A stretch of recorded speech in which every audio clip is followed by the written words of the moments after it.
Isaac here with my new channel, The Unorthodox Social Worker. I'm reporting live on my little 15-minute break over here in San Francisco, in Lakeview actually. And so I'm starting this new channel. I was going to call it the Uneducated Social Worker. Not that I am uneducated. You know, I do have a BA in music production. And I did go to a pretty well-known high school here in San Francisco for being a good high school. So I'm not uneducated, but I say that in the sense that I do not have any, collegiate level education as it comes to social work. So that's what this channel is going to be about, talking about social work, kind of talking about more unorthodox strategies with dealing with things, and hopefully get some people to conversate, get some ideas flowing and all that good stuff. Don't forget to hit the like and subscribe button if you like this kind of stuff. So just a little bit of background about myself. Like I said, I do not have a formal collegiate level education as far as it goes to social work. And again, this is all going to be from my point of view, my experiences. You could take some of it and apply it, but I'm not saying that what we're talking about, the methods we come up with, are law. This is just from my point of view. So, you know, I've worked in areas such as the Bronx, New York, Oakland, California, Boston, Massachusetts, and now in San Francisco, all kind of in social services. I kind of began with working with youth, which got me my first job at a shelter in New York, working with the youth there, running their educational programs. So I've done other things like mostly in homeless services, you know, street outreach, housing people, networking with landlords to find places to rent to homeless individuals with different subsidies. I've worked with veterans. I've worked with people on probation. I've done a little bit of job development, getting people jobs and things of that nature. And now I do work with the elderly. So I kind of have experience with a lot of different kind of populations within social work. So the topic of the video today: do you need an MSW to be a good social worker? What do y'all think? Some say yes, some say no. So that's something we're going to kind of talk about from my perspective. So some of the good things about getting that MSW is that, of course, you're going to get an education. You are going to get a book, education, theories, practices, methodologies, things of that nature. You are going to get a little bit of hands-on experience, probably doing an internship. So as well as learning the stuff on books, you will get a little taste of what it is like to work in the field. Of course, some of these jobs, they do require a master's. Some places will say on the job posting, master's highly, desired or whatever. But in lieu of experience, there are some jobs where they will get you in on an interview and possibly give you that job without the master's, if your experience is relevant. So yeah, if your experience is relevant, but on the other hand, there is some jobs, especially like clinical kind of social work jobs, you will need that master's degree. It is required. You will need to be registered in the state as a clinician and have all your supervision hours. Certain jobs, you got to have one. There's really no way around it. What are the cons of getting the MSW? Probably the main one is that, or between the two, it's going to take time and it's going to cost money. So, of course, if you're busy, you got kids, you have other things you like to do, it's going to take a lot of time to get that master's degree, and, of course, a lot of attention, focus, and energy, and all that good stuff. And then it's going to cost money. You're either going to pay for it or you're going to take a loan out and pay for it later. So those are kind of the cons.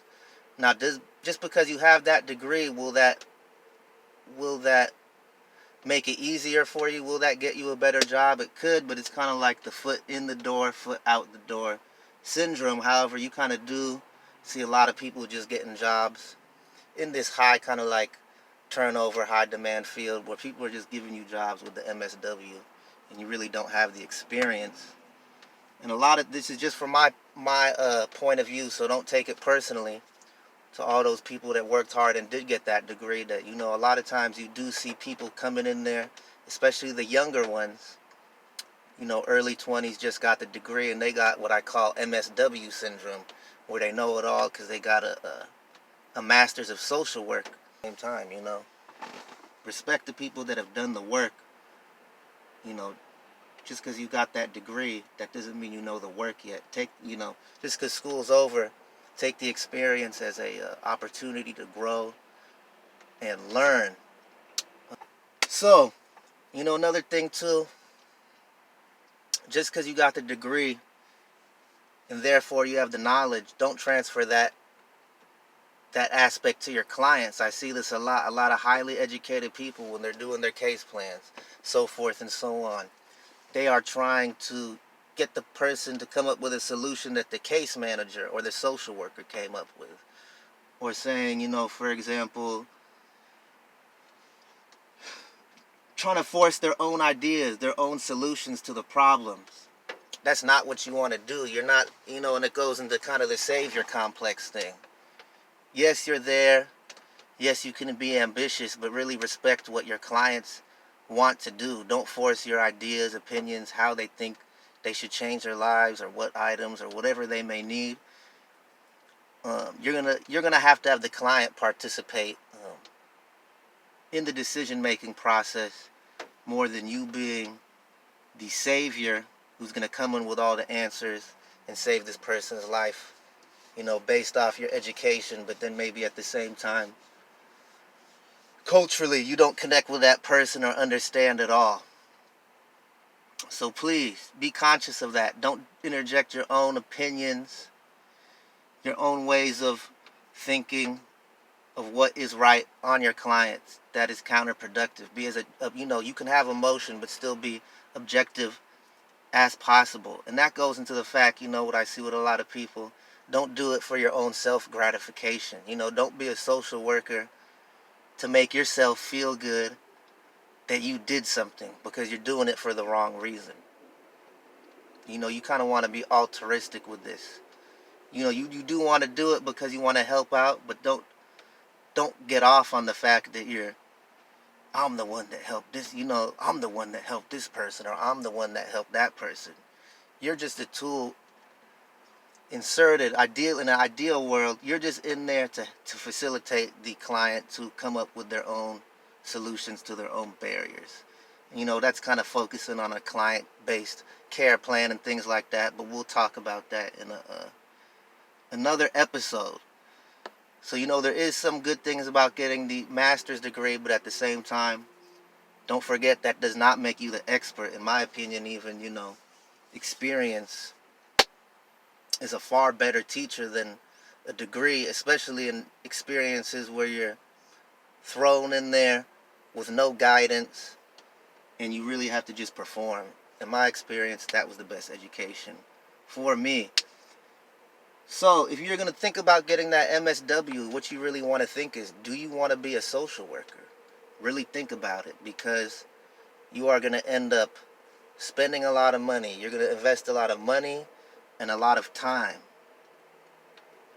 to get this degree. And once you get into the field, you know, more likely than not, you're going to get a job somewhere that's high need, low staff, high caseloads, you know, very high expectations for the outcomes, and you are going to have to perform.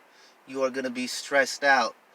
You are going to be perhaps the recipient of verbal abuse, maybe even physical abuse, you know. And to put it on top of that, it's not like you make that much money being a social worker.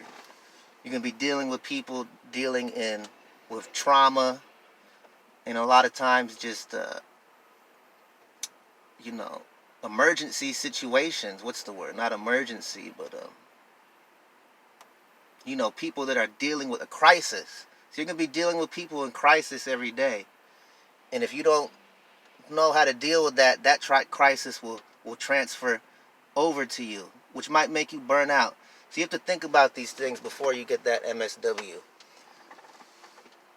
Do you really want that job? Because it's not an easy job. It's a high-stress job. not that high pay.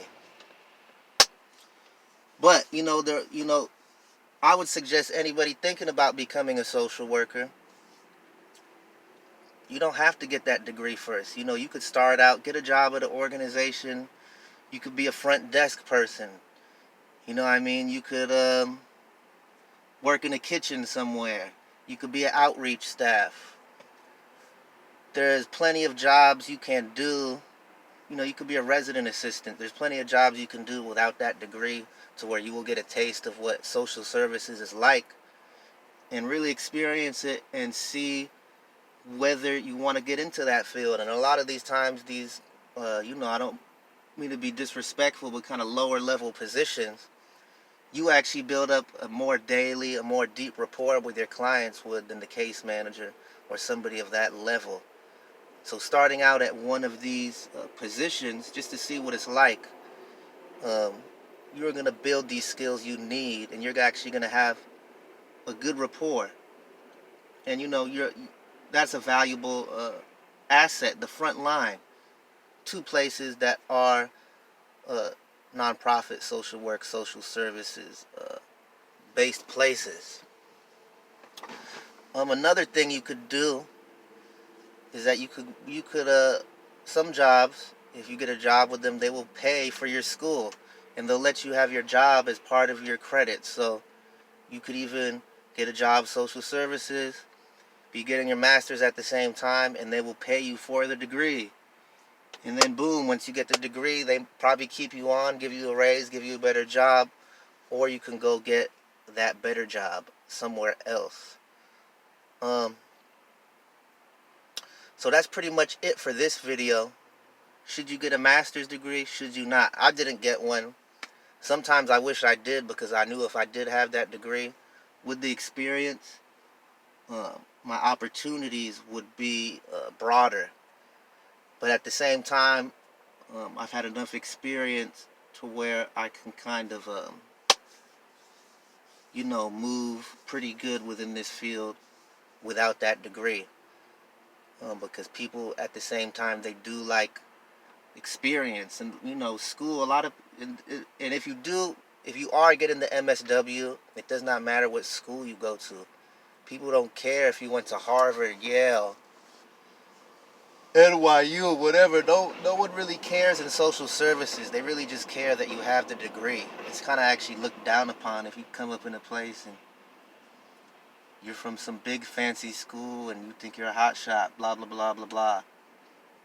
That doesn't experience, people with experience under their belt sometimes are very well more respected than the person with the degree without the experience. And think about if you had both, that's even more power. So if you want to get it, go out and get it. I encourage everyone to do that. If that's what you want to do, just check it out and make sure that this is the type of field you want to get into before investing all that time, money, and energy. All right, y'all. This is Isaac with the Unorthodox Social Work channel.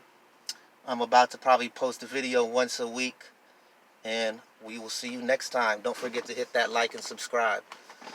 Peace.